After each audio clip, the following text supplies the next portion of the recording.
Hello, everyone. Thank you for coming. I'm Alex. This is Joe. We're here from Spotify. And we are here to present our talk, Rewriting All of Spotify's Codebase All the Time. Now, this is something we've tried to do for a very long time at Spotify, even before LLMs. But now with LLMs, we're doing even more of it. So we're here to tell you the 3 principles behind scaling AI migrations. But before that, I just want to explain why we're doing this. And it's about what we call the maintenance problem. So raise your hand if you think developers spend more than 1 hour per day writing code. We have a few hands. If you raise your hand, you're wrong. We see from data in the industry that developers on average spend less than 1 hour per day writing code. Now, during this time, we want to do as much feature development as possible. This is what brings us value over time. But we all know software development is about much more. Bumping dependencies, latest Java version. What about that new cool logging framework we want to use? And this is basically an endless list of tasks, right? These are things we have to do. It's a natural part of software development. Now, each organization handles this differently. At Spotify, we do this very explicitly through what we call fleet management. And fleet management is about this fleet-first mindset where we try to make changes on all of our code base at once instead of one by one. Our code base is very diverse, mobile, web, backend, data. So there's a lot of code to keep up to date. And to do this, we leverage automation. So let's take an example. Let's say we are the owners of this chat library. We've released version 3. Well, it's our responsibility to make sure everyone gets on version 3. And at Spotify, everyone is thousands and thousands of repositories. So what we do is we write a little script, something like this. Given all dependencies, given a code base, we find all the dependencies, we iterate through them, and we bump the version if it's the wrong one. Now, since we want to run this on 1,000 of code bases, we rely on automation. We have a system where we can define our migration.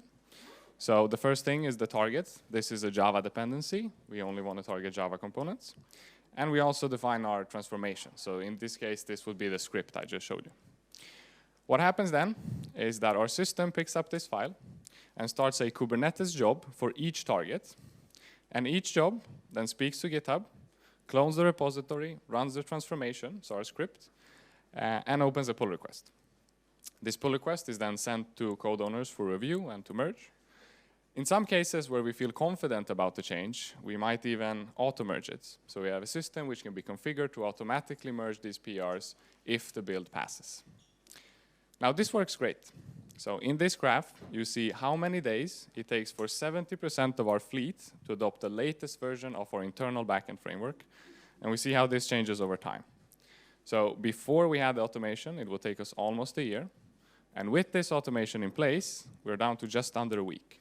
So within a week, our fleet, most of our fleet gets the latest and greatest updates. And this is all before LLMs. And we do this for more than just dependency bumps.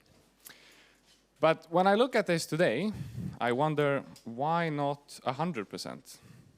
Is fleet first truly about 70% of our components? Don't we want to do all of them? And we want to, but it's hard.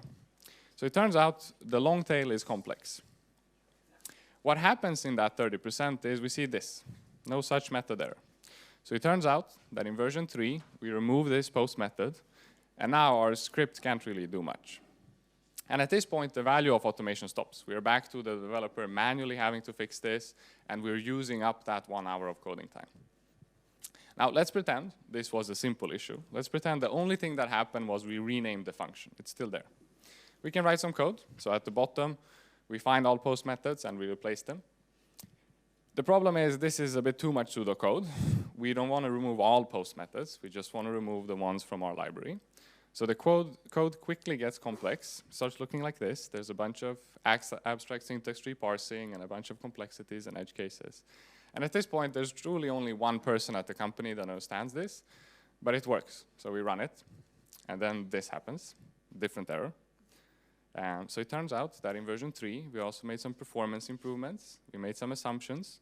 These hold for 70% of our fleet, but not for the rest. And at this point, we're scratching our heads, how do we write our script to do this? And now it's much harder. Now we have to rewrite the code of the application and tweak the thread pools, whatever. And what very often happens is we say something like this. You know what? Let's keep both methods. It's fine, right?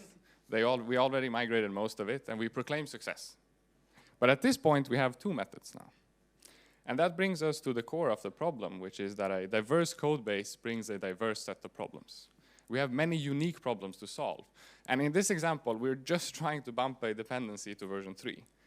And the cognitive overload of writing a deterministic script to do this is very high. So in practice, it's impossible in many cases. Now, this brings us to a topic of this conference, LLMs. It turns out that in many cases, it's much easier to describe in natural language what the desired end state is and how to handle certain edge cases than it is to encode deterministically. So all we need to do is replace our script with an LLM, and we're good to go. Right, Joe? I mean, we can absolutely do that, but we face an interesting trade-off when we do that. So on the one hand, LLMs are much better at handling complexity and ambiguity, much more than our little rigid, complicated script is. But on the other hand, we know that they can produce nonsense. Oh, my clicker doesn't work. Oh. And when we run this on thousands of repositories, that is a lot of opportunity for nonsense. But then there's something beautiful about LLMs, which is their ability to refine on feedback. Unlike our little script, if it hits an edge case that it can't handle and it just breaks, our LLMs can actually take the failure and try again. And it can continue to try again until it gets it right. And this loop of try, fail, get the feedback, try again, it's pretty familiar to us because it's what we do every day as engineers. We take our requirements, we write our code, and then we enter this tight feedback loop of building, testing, reviewing, until we get rid of all of the nonsense and we have something that's of high quality that we can use to generate a PR. And so we don't want to just add an LLM to replace our script. We actually want to replicate this process that we know works. But we need, and we call this our agentic loop. But we need to replicate this process in a remote environment. So we want to go from prompt to PR totally unsupervised and without any manual intervention. And so we combine AI-generated code with our automated verification system that provides this critical feedback, which brings me to the first principle, which is in order to do this, we have to maximize our automated verification. So the more dimensions of correctness that we can automatically verify, the more correct our code is going to be. So how do we do this in practice? We create an MCP verify tool, and that tool basically determines, it does a lot of things, right? So the most obvious thing is that it runs the build system and basically replicates your CI process. In order to do that, it detects what build system our migration is running on, and it delegates to any one of our build system verifiers. At Spotify, we have a lot of different build systems we need to support. And these verifiers run the formatting, linting, building, testing. But we also have some more complicated verifiers, right? So for example, we have an SQL schema verifier that will look at your production database and see what the current schema is and determine whether the LLM has adhered to that schema. And we allow our LLM to continuously call this verify tool in a loop to ensure that the code is always correct. So let's take this through a little example. We'll go back to Alex's chat library example and see how this looks in our agentic loop. So we start with our prompt. We have to bump our version. And we have to update this deprecated post method. So the LLM takes its first shot at writing the code. Looks pretty good. And now we delegate to our Maven verifier because this is a Java component. And the first time we run this verifier, we notice it's pretty slow. And we kind of hit our first snag, which is that we actually tried to replicate our CI system within our sandboxed agent environment.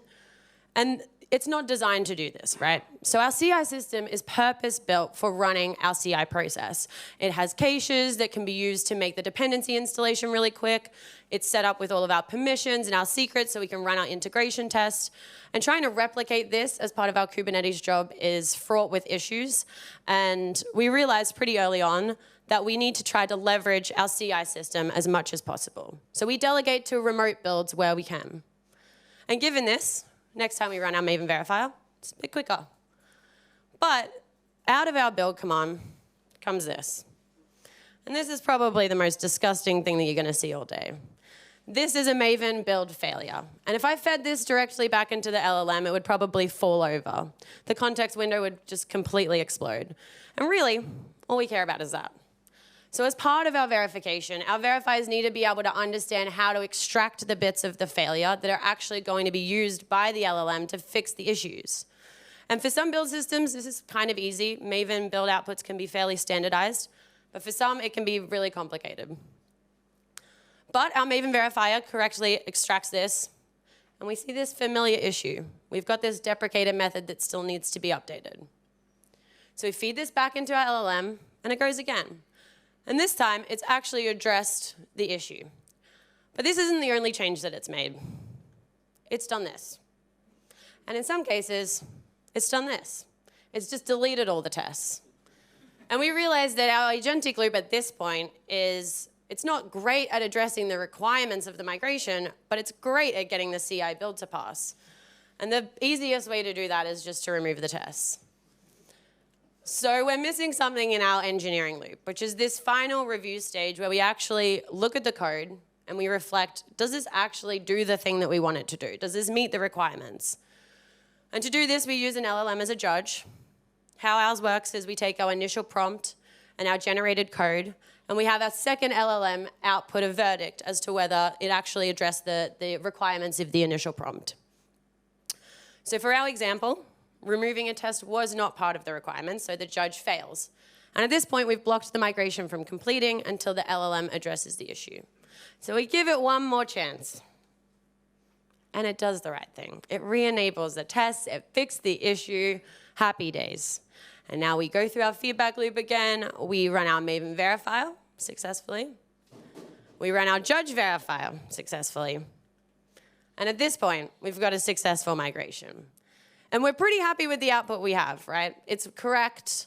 It's been fully autonomously generated.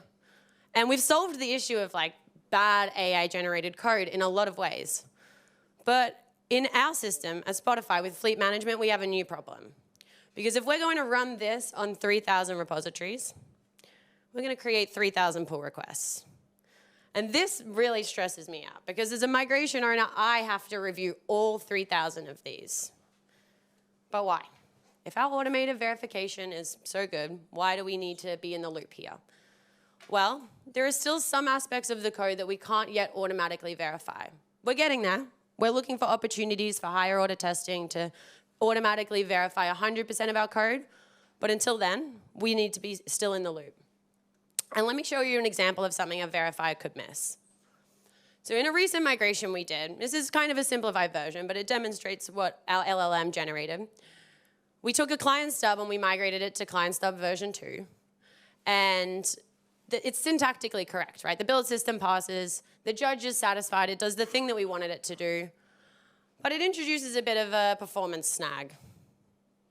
Now, instead of creating this client stub as part of the constructor, it creates it in the method. So every time this method is called, we have a new client stub being created and a new connection pool being opened. So at scale, this is going to just completely collapse your downstream systems, right? So we can't automatically check for this just yet. So we rely on us to perform 3 critical functions as part of this review. The first is, as I said, we have to verify dimensions of correctness that we can't yet automate. 2, we prevent AI fatigue. So we review this before code owners even have a chance to see it.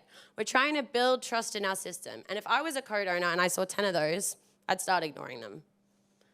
And we find the meta patterns. So after seeing this type of issue a couple of times, I can then go back to my judge prompt and update it to specifically check for this, so that every time I run the migration in the future, this won't happen.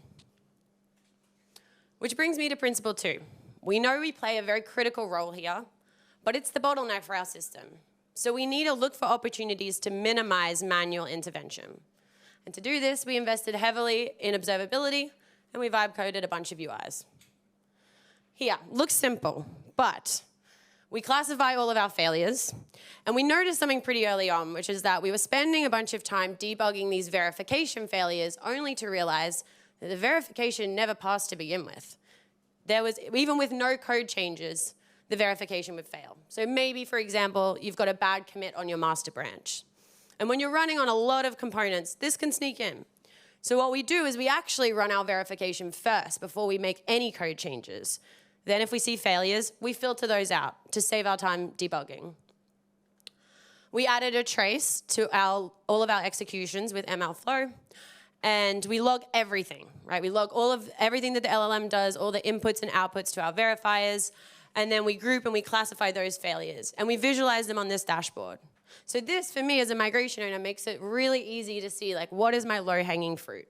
What are the commonly occurring issues in my system? For example, we might see this dependency conflict that happens on, say, 50 repositories because there's something about this that the LLM really struggles with. I can then take this, go and update my prompt with an example of how to handle this, and then just rerun these ones that have failed with this exception message. And now this is the creme de la creme. This is just a simple button. It looks like a simple button, but it's not a simple button. The thing that happens when you create a lot of PRs is you have to find a lot of teams to send those PRs to. And so we have to go and we have to traverse Slack and figure out what Slack channel to start the communication with them on. And this is really time consuming. And it's repetitive work. So we created a data set that maps our PRs to our Slack channels. And we gave ourselves this little button that allowed us to click our PRs and open the Slack browser to the channel, pre-populate the message. It's phenomenal, really. This has been called the best invention since sliced bread. So, given this system that we have today, we have, in the first 3 months of us starting to develop it, the adoption was huge, and we had over 1,000 PRs merged into production, and this is growing exponentially. And we're not just doing these kind of simple dependency bumps anymore. We're actually doing quite significantly challenging large refactors. We've got 40 different AI migrations ongoing at the moment across different disciplines, front end, back end.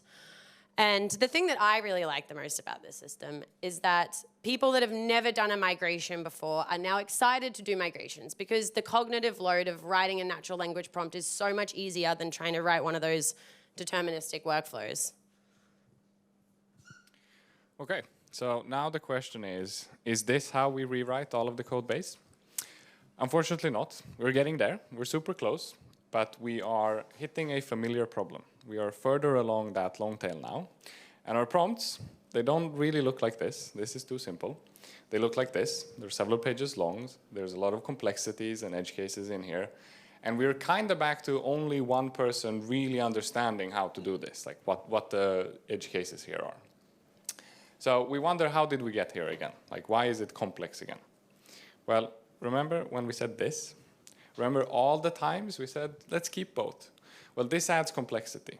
Now, every time someone wants to do a migration that touches the chat library, directly or indirectly, they have to keep that in mind. So the prompt will have something like this. If it's the post method, think of these constraints. If it's the send message, think of those constraints. And our prompts are full of these, right? And this is complexity. This is cognitive overload.